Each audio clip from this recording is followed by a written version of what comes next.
এর মাথায় ঢুকে না এই সত্যিই তো ওটা কিভাবে করব। একদম সহজ হিসাব, 1 মিনিটের মধ্যে সব একদম পানি মাতার মতো হয়ে যাবে।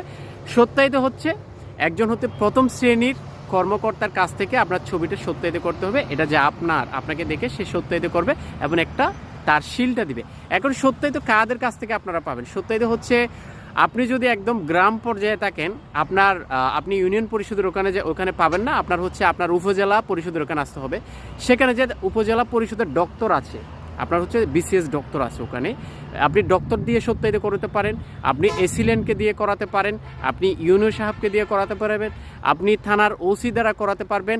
এবং যারা সরকারি কলেজের যারা প্রভাষক আছেন তাদেরকে দিয়ে আপনি সত্যায়িত করতে পারবেন। আপনার কলেজের প্রিন্সিপাল দ্বারা করাতে পারবেন। খুবই সোজা। অতএব বিসিএস কর্মকর্তা এবং ডক্টর যারা আছে, অনেকগুলো অপশন আছে। প্রথম জিনিসটা সে প্রথম শ্রেণীর কর্মকর্তা কিনা, যে কাউকে দিয়ে তাদেরকে দিয়ে আপনি সত্যায়িতটা করে নিতে পারবেন। এরকম গুরুত্বপূর্ণ চাকরির সমস্ত তথ্য পেতে ফারাবী জব ওয়ার্ল্ডের সাথে থাকুন। ধন্যবাদ সবাইকে। আসসালামু আলাইকুম।